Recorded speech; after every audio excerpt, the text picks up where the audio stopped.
Hello student, આજે આપણે વાત કરશું ધોરણ 12 ચેપ્ટર નંબર 14 સેમિકન્ડક્ટર અને ઇલેક્ટ્રોનિક્સ ની અંદર આપણી નેક્સ્ટ થિયરી એટલે કે ડિજિટલ ઇલેક્ટ્રોનિક્સ.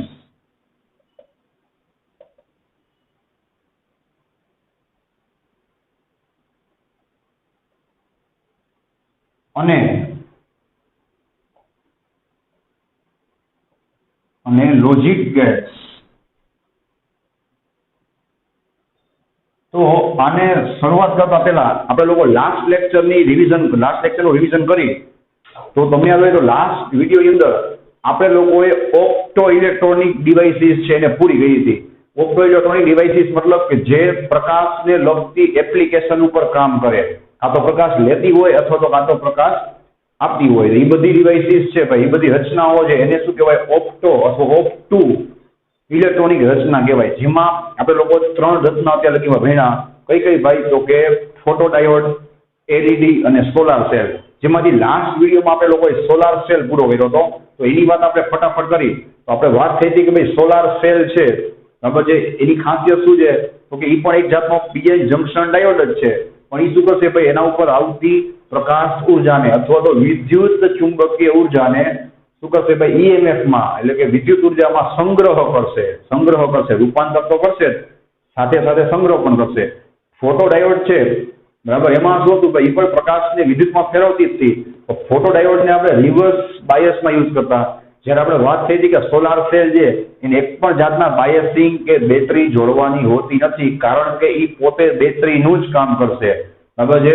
પછી આપણે વાત થઈ હતી વર્કિંગની, કઈ રીતે કામ કરે છે બરાબર. એ પહેલા આપણે એની સ્ટ્રક્ચર અથવા એની રચના જોઈ હતી. એમાં સિમ્પલ વાત હતી ભાઈ કે એક પી ટાઈપ હતો બરાબર, એક એન ટાઈપ હતો. એ બેને આપણે ડિફ્યુઝન કર્યા હતા, મતલબ કે જોયા હતા. પછી પી ટાઈપની નીચે એક આખું મેટલનું લેયર હતું જેને આપણે કહેતા હતા મેટલનો ઇલેક્ટ્રોડ અથવા તો ધ્રુવ બરાબર છે. અને બીજું એન ટાઈપની ઉપર એક શું હતું ભાઈ? આંગળી આકારનો ઇલેક્ટ્રોડ હતો. આપણે વાત થઈ હતી કે આંગળી આકારનો ઇલેક્ટ્રોડ આપણે શું કામ રાખ્યો હતો? તો કે ભાઈ વચ્ચેની જે જગ્યા છે એમાં શું થાય? પ્રકાશ છે એ ભરપૂર માત્રામાં એના ઉપર આપાત થઈ અને એમાં શોષાઈ શકે બરાબર. એટલે ઇલેક્ટ્રોડ છે જે આંગળી આકારનો, એનો એરિયા થાય એટલો ઓછો રાખવાનો, એટલે બાકીના વિસ્તારમાં શું થાય? પ્રકાશ પૂરેપૂરો એમાં દાખલ થાય. તમને ખબર છે જેમ પ્રકાશ પૂરેપૂરો દાખલ થાય એમ તમને વધારે શું થાય? કાર્યક્ષમતા વધે, વધારે તમને ઈએમએફ મળે બરાબર છે. પછી આપણે એની કાર્યપદ્ધતિ જોઈ હતી ભાઈ કે જેવો પ્રકાશ આપાત થાય તો પેલા તમારે ચેક કરવું પડે કે એ પ્રકાશ છે, સાંભળજો, એની ઉર્જા આપણે જે મટીરિયલ વાપરી છીએ, અર્ધવાહક વાપરી છીએ આપણે, એના બેન્ડ ગેપની ઉર્જા કરતા વધારે છે કે નહીં. બેન્ડ ગેપની ઉર્જા કરતા વધારે હોય તો શું થાય ભાઈ? બધા બંધ તૂટે, અને બંધ તૂટે એટલે ઇલેક્ટ્રોન હોલ પેદા થાય. એમાં આપણે વાત થઈ હતી, એ પ્રોસેસ આપણે 3 પદ્ધતિમાં શીખાતા. 3 અલગ અલગ પ્રોસેસ પૂરી કરી અને શું થાય? આખી કાર્ય પદ્ધતિ પૂરી થાય. પેલું હતું જનરેશન, કે ભાઈ પ્રકાશ પડે એટલે બંધ તૂટે, ઇલેક્ટ્રોન હોલ પેદા થાય એટલે કે જનરેટ થાય. પછી ત્યાં જો ભાઈ અહીંયા બેટરી તો આપણે જોડતા નથી એટલે ત્યાં સુધી ઇલેક્ટ્રોન હોલ છે જંકશનને ઓળંગીને તો જઈ ન શકે. પછી બીજામાં આવે સેપરેશન બરાબર. પેલું જે ઇલેક્ટ્રિક ફિલ્ડ હતું યાદ છે, વિદ્યુત ક્ષેત્ર, એ શું કરશે ભાઈ? ઇલેક્ટ્રોન અને હોલને વિરુદ્ધ દિશામાં આકર્ષણ કરશે. એટલે ઇલેક્ટ્રોન બધા એન બાજુ જમા થશે અને હોલ્સ બધા પી બાજુ જમા થશે, જેને આપણે કહેતા હતા કલેક્શન, મતલબ કે જમા થવું. હવે એક બાજુ મારો ભાઈ ઇલેક્ટ્રોન અને એક બાજુ હોલ એટલે કે પોઝિટિવ ચાર્જ જમા થાય તો એ શું થયો ભાઈ? એક જાતનો વિદ્યુત સ્થિતિમાનનો તફાવત પેદા થયો, જેને આપણે કહેતા હતા ઈએમએફ. એટલે કે આ રીતે શું થાય ભાઈ? પ્રકાશની ઉર્જા છે એનું ઈએમએફમાં રૂપાંતર થાય. પછી આપણે વાત થઈ હતી કે ભાઈ એમાં શું ધ્યાન રાખવાનું? એનું મટીરિયલ સિલેક્ટ કરતા પહેલા કે એ મટીરિયલની બેન્ડ ગેપ ઉર્જા કેટલી છે, એની પ્રકાશ શોષણ ક્ષમતા કેટલી છે, એ કેટલું સસ્તું છે, કેટલું મોંઘું છે, પછી કેટલું પૃથ્વી ઉપર આપણને સહેલાઈથી મળી જાય છે, એનો જથ્થો કેટલો છે, એની વિદ્યુત વાહકતા કેટલી છે, આ બધું ધ્યાન રાખવાનું. અને સોલાર સેલનો ઉપયોગ તો બધાને ખબર જ હોય, સ્પેસ વાહનોમાં, કેલ્ક્યુલેટરની અંદર આ બધી અને ઘણી બધી જગ્યાએ થાય છે. એટલે હવે આપણે વાત કરી, સાંભળજો, ડિજિટલ ઇલેક્ટ્રોનિક અને લોજિક ગેટની. આમ જોવા જાઓ તો અહીંયા આપણે આ ચેપ્ટરનો છેલ્લો ભાગ પહોંચ્યા છે. બીજી વાત ખાસ ધ્યાન રાખજો, 2 મિનિટ સલાહ સાંભળી લેજો કે આ જે ભાગ છે આમાં લોજિક ગેટ આપ્યા છે ભાઈ, એ માત્ર ને માત્ર તમને 5 આપ્યા છે. કયા કયા? એન્ડ, ઓર, નોટ, નેન્ડ અને નોર. ટોટલ જીનિટ માટે 7 ગેટ આવે. બીજી વાત, ચલો આમાં 5 જ આપ્યા છે, આપણે 7 ગણશું. અને જે લોજિક ગેટ ઓલા 5 આપ્યા છે એ પણ બહુ જ ઓછું એમાં સમજાવેલું છે, કાંઈ આપ્યું જ નથી એવું પણ તમે કહી શકો છો. એટલે આપણે એને ડિટેલમાં તો ભણશું અને સાથે સાથે જીનિટના પણ ટોટલી કન્સેપ્ટ એમાં કવર કરી લેશું. આમાં તમે નાનામાં નાની સલાહ આપવામાં આવે એ ખાસ સાંભળવી તો આપણે જ્યારે આગળ જતા જીનિટ માટે બહુ જ ડીપમાં વાત કરવાના છીએ, એ બધી વસ્તુ તમને પરફેક્ટ સમજાય. આમાં જે કહેવામાં આવે એ ક્યાંક ને ક્યાંક તમને આગળ કામ આવશે, એટલું મગજમાં રાખજો. બરાબર, આમાં આપણે ફૂલ ડિટેલમાં વાત કરવાના છીએ. અને આ ટોપિક જીનિટ માટે મોસ્ટ ટાઈપી ટોપિક છે. ઓલરેડી 2020ની પરીક્ષામાં પણ બરાબર છે આમાંથી MCQ પૂછાયેલા છે અને ગુજકેટમાં બોર્ડમાં પણ પૂછાશે જ. બરાબર છે, તો એની વાત કરશું. તો સૌથી પહેલા આપણે વાત કરી ભાઈ ડિજિટલ ઇલેક્ટ્રોનિક્સની. બરાબર, અને પછી લોજિક ગેટ્સ ટોટલ 7 છે, એમાંથી આજે આપણે 3 ભણશું. પછી નેક્સ્ટ વિડીયોમાં બાકીના 2 અને એના પછીના વિડીયોમાં એના બાકીના 2, કારણ કે બુકમાં તો 5 જ આપ્યા છે, આપણે 7 પૂરા કરશું સ્ટેપ બાય સ્ટેપ. બરાબર છે, ચલો ભાઈ. તો ડિજિટલ ઇલેક્ટ્રોનિક્સ છે એની આપણે વાત કરી તો અમુક વર્ષો પહેલા બરાબર ડિજિટલ ઇલેક્ટ્રોનિક્સની શાખાનો શું થયો ભાઈ, ઇન્વેન્શન થયું, એની શોધ થઈ. બરાબર, શાખાની શોધ થઈ. તો પહેલા શું થતું ભાઈ, બધું એનાલોગ હતું. એનાલોગ કોને કહેવાય, જેની અંદર વોલ્ટેજ કે કરંટ હોય અથવા તો સિગ્નલ છે એની કિંમત સમય સાથે શું થાય ભાઈ, કન્ટિન્યુ બદલાયા કરે. એટલે કે સાઇન છે, કોસ છે, એ બધાની કિંમત કેવી હોય ભાઈ, સમય સાથે કન્ટિન્યુ બદલાય. અથવા તો અલ્ટરનેટિંગ કરંટ કહી શકો છો, એસી છે, એ બધું શું કહેવાય ભાઈ, અલ્ટરનેટિંગ, મતલબ જેની કિંમત સમય સાથે બદલાય. પછી જ્યોર્જ બુલ નામના ગણિત શાસ્ત્રીએ સ્પેશિયલ બુલિયન એલ્જીબ્રાનો પાયો નાખ્યો. બુલ ઉપરથી, જ્યોર્જ બુલ ઉપરથી એને નામ આપ્યું બુલિયન એલ્જીબ્રા. તો બુલિયન એલ્જીબ્રા જે આખી ગણિતની એક શાખા છે, બરાબર છે, એની પોતાની એક આખી દુનિયા છે, એનું પોતાનું એક ગણિત છે, એનું પોતાનું આખું એક અલગ ગણિત છે. બરાબર છે, જેને કહેવાય બુલિયન એલ્જીબ્રા. અને જેનો ઉપયોગ આપણે શેમાં કરીએ છીએ ભાઈ, ડિજિટલ ઇલેક્ટ્રોનિક્સમાં. તો અત્યારે તમે કમ્પ્યુટર, માઇક્રો પ્રોસેસર, કેલ્ક્યુલેટરથી લઈ અને જેટલી પણ સ્માર્ટ ડિવાઇસીસ યુઝ કરો છો, સ્માર્ટ ડિવાઇસીસ, એ બધામાં તમે આઈસી નો યુઝ કરો છો.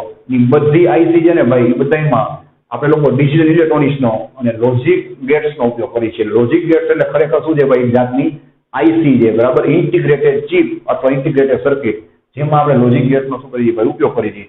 તો એને બુલિયન નામના એટલે કે બુલ નામના ગણિતશાસ્ત્રીએ બરાબર છે આનો વિકાસ કર્યો હતો, તો આની શોધ કરી. બરાબર, બીજું કે આપણે સૌથી પહેલાની અંદર વાત કરશું ભાઈ એના 2 સિગ્નલની, કે એનાલોગ કોને કહેવાય અને ડિજિટલ કોને કહેવાય. બરાબર, તો ખાસ જોતા જજો ભાઈ. પહેલા આપણે વાત કરી છે ડિજિટલ ઇલેક્ટ્રોનિક્સની. બરાબર છે, ચલો અહીંયા આપણે વાત કરશું એનાલોગ સિગ્નલ. બરાબર, અને અહીંયા આપણે વાત કરશું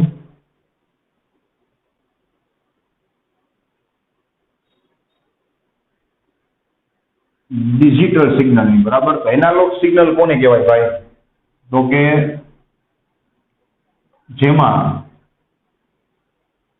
સિગ્નલ તરીકે આપણે વિચારશું વોલ્ટેજ કે કરંટ. બરાબર છે, જેમાં સિગ્નલની કિંમત સમય સાથે બરાબર સમય સાથે સતત બદલાયા કરે, તો તેવા સિગ્નલને બરાબર ને એનાલોગ સિગ્નલ કહેવાય. રેડી, કે જેની અંદર કિંમત શું થાય ભાઈ, સમય સાથે સતત બદલાયા કરે. આને તમે સતત સિગ્નલ પણ કહી શકો છો. બરાબર, કન્ટિન્યુઅસ. સમજાય ભાઈ, જેની કિંમત સતત બદલાયા કરે. હવે આપણે એની ફિગર દોર નાખી રેન્ડમલી. બરાબર, તમે એ ફિગર તમે દોરી શકો છો જેની અંદર એની કિંમત બદલાતી હોય. આ રીતે તમે કાંઈ પણ દોરી શકો, જેની અંદર એની કિંમત બદલાતી હોય. બીજી ફિગર તમે દોરી શકો છો જે તમને બધાને ખબર જ છે ભાઈ. આ પણ શું કહેવાય ભાઈ, એક જાતનું એનાલોગ સિગ્નલ જ કહેવાય. બરાબર છે, પછી તમારે એના ઉદાહરણ આપવા હોય તો તમે એના ઉદાહરણ આપી શકો છો ભાઈ. ફોર એક્ઝામ્પલ,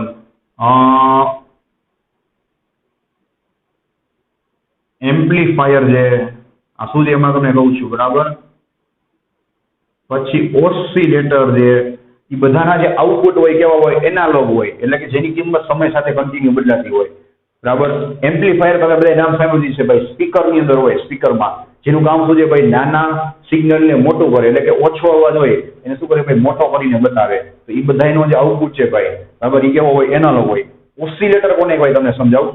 રેડિયોની અંદર, તમારા મોબાઈલની અંદર બધામાં ઓસિલેટર હોય, જ્યાં આવૃત્તિની વાત હોય. સાંભળો, જ્યાં આપણે માહિતીને મોકલવા માટે રેડિયો છે, તમારો મોબાઈલ છે, એમાં આપણે જે બોલી છીએ એ માહિતી બધી કોની સાથે જાય છે ભાઈ, આવૃત્તિ. એક તરંગ સાથે જાય છે, બરાબર છે. એ તરંગ કેવું હોય ભાઈ? એનાલોગ હોય. ઓસિલેટરનું કામ શું છે ભાઈ? આવૃત્તિને ઉત્પન્ન કરવાનું અથવા આવૃત્તિ બનાવવાનું. ઓસિલેટર પર શું છે? એક જાતની સર્કિટ અથવા ડિવાઇસ અથવા તો પરિપથ છે, જેનો ઉપયોગ આપણે લોકો રેડિયોમાં, મોબાઈલમાં, ટીવીમાં, એ બધી વસ્તુમાં કરીએ. શું કરવા માટે? ફ્રીક્વન્સી ઉત્પન્ન કરવા. અને એ ફ્રીક્વન્સી કેવી હશે ભાઈ? તો કે એસી હશે. મેં તમને ખબર શીખવાડ્યું હતું, એસી તરંગ હોય એમાં ફ્રીક્વન્સી હોય, ડીસીમાં ના હોય, બરાબર. તો એ ફ્રીક્વન્સી હશે, જેને આપણે કહેશું ઓસિલેટરનો આઉટપુટ. એ પણ કેવો હશે ભાઈ? સમય સાથે કન્ટિન્યુ બદલાતો હશે. સામે આપણે વાત કરીએ ડિજિટલ સિગ્નલ, બરાબર. તો કે ભાઈ જે સિગ્નલની કિંમત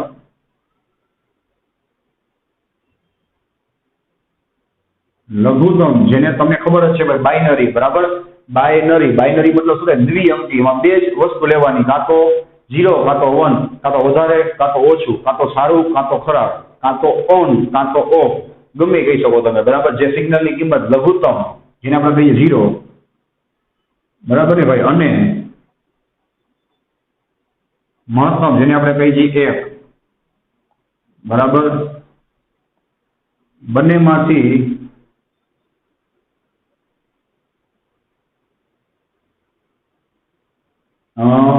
કોઈ પણ એક હોય તો તેને, બરાબર, ડિજિટલ સિગ્નલ કહેવાય. રેડી છે ભાઈ? એટલે કે એની કિંમત શું હોય? લઘુત્તમ અને મહત્તમની વચ્ચે શું થતી હોય ભાઈ? બદલતી હોય. એને શું કહેવાય? ડિજિટલ સિગ્નલ કહેવાય, બરાબર. જેના આપણે સિગ્નલની વાત કરી, જો તો આવું તમે, બરાબર છે, આઉટપુટ આવા તમે જોયા જ હશે. આને શું કહેવાય? ડિજિટલ સિગ્નલ કહેવાય. હવે અહીંયા આપણે નોર્મલી છે ને ભાઈ 5 વોલ્ટને સાંભળજો. 5 વોલ્ટને આપણે 1 કરતા હોઈએ. 5 વોલ્ટ મતલબ હાઈ વોલ્ટેજ, વધારે વોલ્ટેજ, અને વધારે વોલ્ટ આપો 5 વોલ્ટ, તો જ તમારી વસ્તુ જે શું થાય? ચાલુ થાય. કોઈ વસ્તુ ચાલુ એટલે કે ઓન થાય, તેને આપણે શું કહીશું ભાઈ? 1. અને 0 વોલ્ટ સાંભળજો, એનો મતલબ શું થાય? 0 થાય, બરાબર છે. 0 વોલ્ટનો મતલબ શું થશે? અહીંયા 0. હવે ડિજિટલ સિગ્નલ માણસને બનાવવાનો વિચાર કેમ આવ્યો? એની પર આપણે પ્રેક્ટિકલ વાત કરી, જોવો જોઈએ. એને વિચાર આવ્યો ભાઈ, આપણે સિગ્નલ દોર નાખી દો રેન્ડમલી, બરાબર છે. આ રીતના જોવું જોઈએ. રેડી? એને શું વિચાર આવ્યો ખબર છે ભાઈ? કે હું એક કામ કરું, જેમ અહીંયા મને સતત હજારો કિંમતો મળી છે, સમય સાથેની કિંમત કન્ટિન્યુ બદલાયા જ કરે છે, એના કરતા એ કે આપણે એક બુદ્ધિ વાપરી. સાંભળજો, શું બુદ્ધિ વાપરી ભાઈ? તો કે અમુક લેવલ હોય, અમુક લેવલ એટલે ધારો કે હું ધારી લઉં 2.5 વોલ્ટ, સાંભળો, 2.5 વોલ્ટ. 2.5 વોલ્ટ મતલબ કે ભાઈ 2.5 વોલ્ટ કરતા, એટલે કે અમુક લેવલ કરતા જેટલી કિંમત વધારે છે ને, એ બધાને આપણે એક જ કહી દેવાનું. પછી મારો ભાઈ જોવો જોઈએ, આ સિગ્નલ હોય, ક્યાં હોય, આ બધા જોવો જોઈએ. હવે ભલે આના કરતા આ મોટું છે, તો આને 1 કહી દેવાનું, આને 1 કહી દેવાનું. અને જે 2.5 કરતા નાના છે, જોવા જોઈએ 1, 2, 3, 4, આ બધા જે 2.5 કરતા નાના છે, એ બધાને શું કીધું ભાઈ? કે આપણે એક આરે બધાને 0 કહી દેવાનું. સમજાય? એનાથી ફાયદો શું થઈ ગયો ભાઈ? તો ગમે એવી કિંમત હોય એને 2 જ ભાગમાં એને શું કરી? વિભાજિત કરી નાખી. અમુક લેવલ કરતા વધારે કિંમત, એ બધાને 1 કહેવાનું. અને અમુક લેવલથી ઓછી કિંમત હોય, એ બધાને શું કહી દેવાનું ભાઈ? 0 કહી દેવાનું. જેને આપણે શું કહીએ? બાઇનરી અથવા તો ડિજિટલ. આમાં તો શું થાય ભાઈ? સમય સાથે કિંમત એની બદલાય જ કરે. આમાં પણ એવું થતું જ હોય. એને શું કીધું ભાઈ? અમુક લેવલથી વધારે હોય એને આપણે 1 કહેશું, ને અમુક લેવલથી ઓછા હોય એને આપણે 0 કહી દેશું, બરાબર. તો પૂરેપૂરા 5 હોય તો 1 કહેવાય, અને સાવ 0 હોય તો શું કહેવાય? 0 કહેવાય. આ બુકમાં આપ્યું છે. તો પ્યોર કઈ રીતે કામ કરતું હોય સમજાઈ ગયું ભાઈ? કે ધારો કે 4 વોલ્ટ હોય ને, 4 વોલ્ટ મારો ભાઈ, તો એને 1 જ કહેવાય. અને 1 વોલ્ટ હોય અથવા તો 2 હોય તો એને શું કહેવાય? 0 કહેવાય. એટલે આશરે વાત થાય છે. આશરે આ 5 અને 0 ની વચ્ચે અડધા કેટલા થાય? 2.5 થાય. સમજાય? 2.5 કરતા વધારે હોય એ બધું 1 કહેવાય, અને 2.5 થી ઓછું હોય એ બધું શું કહેવાય? 0 કહેવાય. એટલે 2 જ ભાગમાં વિભાજિત, બરાબર છે. કાં તો 1 અને કાં તો 0. કઈ દર વખતે તમને આ રીતે પરફેક્ટ જ આઉટપુટ મળે એવું જરૂરી નથી.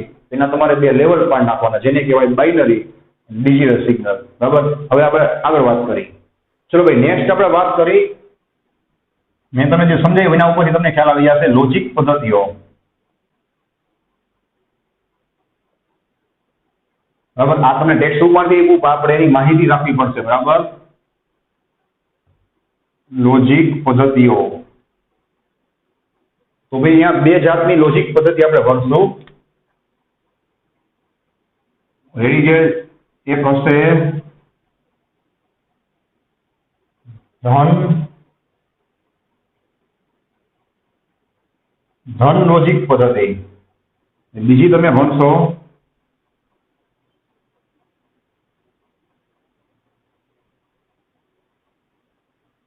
બરાબર છે ઋણ લોજિક પદ્ધતિ. આમાં તો તમારે વસ્તુ યાદ જ રાખવાની છે શું છે ઈ, બરાબર ને. મેં તમને આનું બેઝિક છે એ હમણાં શીખવાડ્યું, હમણાં પાછું રિવાઇઝ કરશું.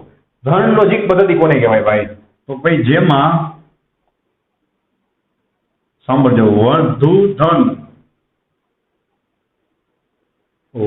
ધન વોલ્ટેજ ને 1 બરાબર અને ઓછા ધન વોલ્ટેજ ને 0 તરીકે લેવામાં આવે છે. બરાબર ભાઈ? તો મેં તમને હમણાં શીખવાડ્યું, એક્સ્ટ્રા ઉદાહરણ આપ્યું, એ તમને આ કામ આવશે. જો યાદ છે મેં તમને શું કીધું કે ભાઈ ધારો કે એમાં ડિજિટલ ની અંદર પણ વોલ્ટેજ વધઘટ થતા હોય તો તમારે શું કરવાનું ભાઈ? 2.5 વોલ્ટ હોય ઉદાહરણ છે તો એના કરતા વધારે વોલ્ટેજ હોય બધાય, એટલે કે જે વધુ ધન હોય એ બધાને તમારે શું કહી દેવાના? 1 કહી દેવાના. ને અમુક લેવલ કરતા જેટલા ઓછા વોલ્ટેજ હોય એ બધાને શું કહી દેવાના? 0. હવે તમારે નક્કી કરવાનું છે, હું બોલતો જાઉં છું બરાબર. ધારો કે 4.5 વોલ્ટ આવે તો એ શું કહેવાય? વધુ ધન કહેવાય. એને શું કહેવાનું? 1.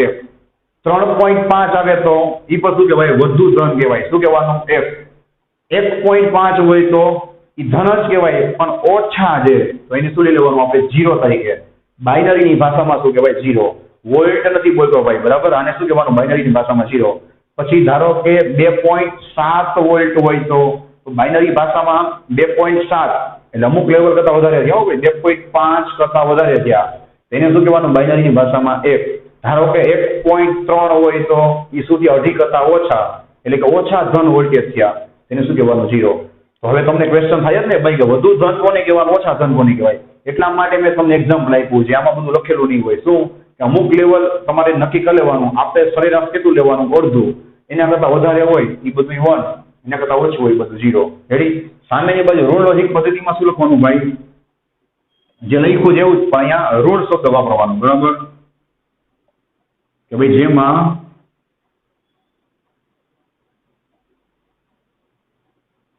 વધુ ઋણ વોલ્ટેજ ને 1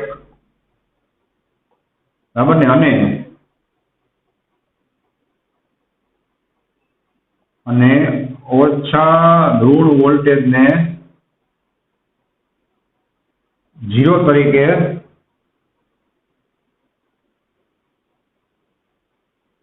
લેવામાં આવે છે. બરાબર? પણ ધ્યાન રાખજો ભાઈ, આપણા ચેપ્ટરમાં કે આપણા સિલેબસમાં અથવા તો તમે ક્યાંય પણ ડિજિટલ ઇલેક્ટ્રોનિક્સ અથવા તો લોજિક ગેટ્સ ભણશો ભાઈ તો એમાં હંમેશા આપણે આ પદ્ધતિનો જ શું કરવાનો છે ભાઈ? ઉપયોગ કરવાનો છે.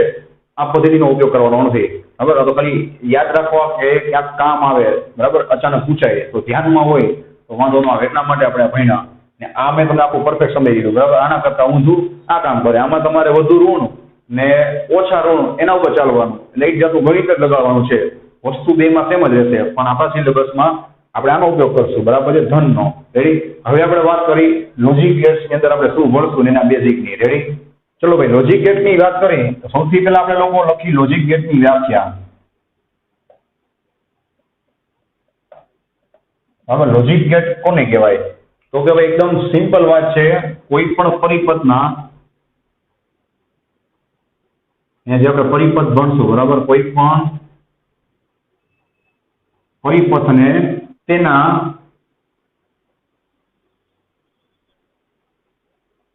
ઇનપુટ અને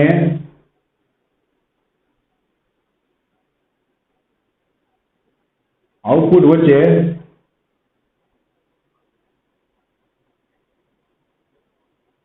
લોજિકલ સંબંધથી, બરાબર, લોજિકલ સંબંધથી દર્શાવવામાં આવે તો તેને લોજિકલ ગેટ કહે છે. જે આપણે ભવિષ્યમાં ભણવાના છીએ, બરાબર.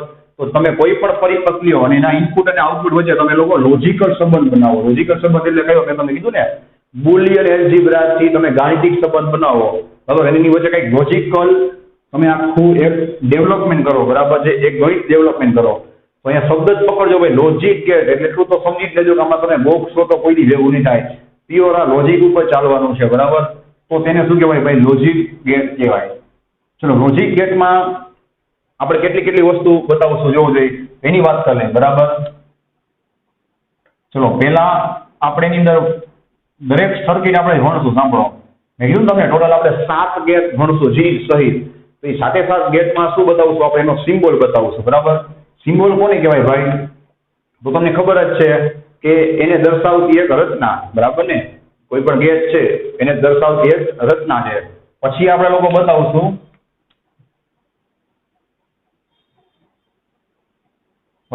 લોકો બતાવશું બુલિયન સમીકરણ. તો જેનું સિમ્બોલ હોય યાદ છે, આપણે solar cell, LED, photo diode, PN junction diode બધાના કેમ આપણે સિમ્બોલ ભણતા, એવી રીતના તમારે અહીંયા પણ 7 લોજિક ગેટના શું ભણશો? સિમ્બોલ ભણશો. પછી 7 બુલિયન સમીકરણ આવશે. જેમ ગણિતમાં સિમ્બોલ સમીકરણ આવે, સિમ્બોલ આવે, એવી રીતના અહીંયા પણ બુલિયન સમીકરણ આવશે. ઈ કોને કહેવાય ભાઈ? તો કોઈ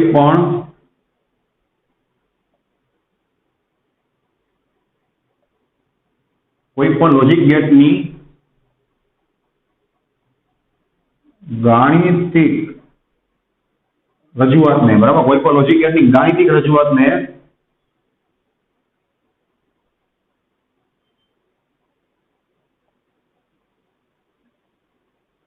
રેડી બુલિયન સમીકરણ કહે છે.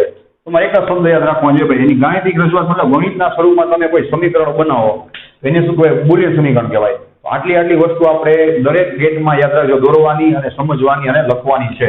અને છેલ્લી વાત આપણે કરી એની, બરાબર, તો ટ્રુથ ટેબલ.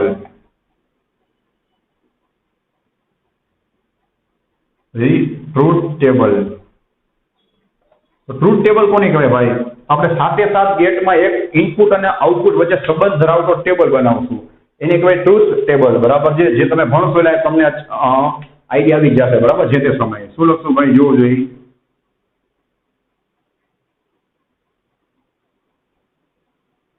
કોઈ પણ લોજિક ગેટ માટે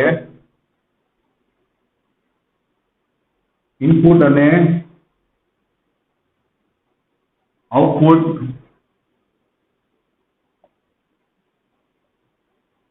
વચ્ચે સંબંધ ધરાવતું, બરાબર ને, ટેબલ બનાવવામાં આવે.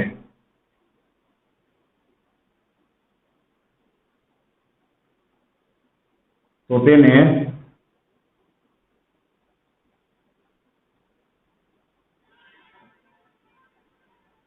ટ્રુથ ટેબલ કહે છે કે ભાઈ આપણે અલગ અલગ ઇનપુટ આપશું, બરાબર, જે એની સામે આપણને આઉટપુટ કેવું મળે છે ભાઈ, એને આપણે ટેબલ બનાવીને એના ઉપર અવલોકન કરશું. એ અવલોકન ઉપરથી આપણે એના સમીકરણ, સિમ્બોલ બધું બનાવશું, બરાબર. તો એને શું કહેવાય? એનું ટ્રુથ ટેબલ કહેવાય. અને આપણે આને લોજિક ગેટ શું કામ કહી દઈએ, બરાબર. તો એનું પણ તમને બુકમાં આપ્યું છે, એ પટ્ટી કરી લેજો ભાઈ. ગેટ એટલે શું થાય આપણને ખબર છે? રસ્તો, દરવાજો, બરાબર, છે એક જગ્યા. તો અહીંયા ગેટ શું કામ કહેવાય છે ભાઈ? તો કે આ પરિપથ શું કરે છે ભાઈ? આ પરિપથ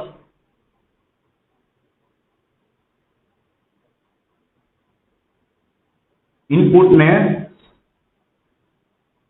બરાબર, કંટ્રોલ કરે છે. જે બુકમાં લખ્યું છે ગુજરાતીમાં નિયમન કરે છે, બરાબર છે. એટલા માટે એને શું કહેવાય છે ભાઈ? ગેટ કહેવાય છે. એટલે કે એક જાતના ગેટનું કામ કરે છે, બરાબર. તો ચલો ભાઈ, અહીંયા આપણે વાત કરી ડિજિટલ ઇલેક્ટ્રોનિક્સની, બધા લોજિક ગેટ્સની બેઝિક વાત, બરાબર છે.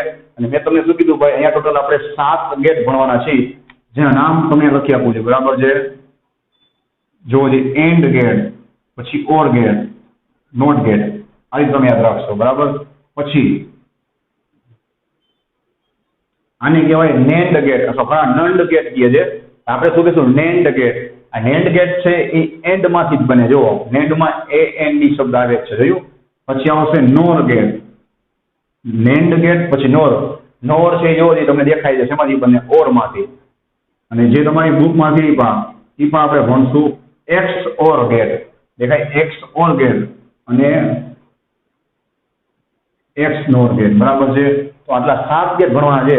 અને આ 7 ગેટની અંદર આપણે બહુ ડિટેલમાં બધી સર્કિટ છે, બરાબર છે, એનું અવલોકન કરશું. અને જે જીઈમાં તમને 100% કામ આવશે.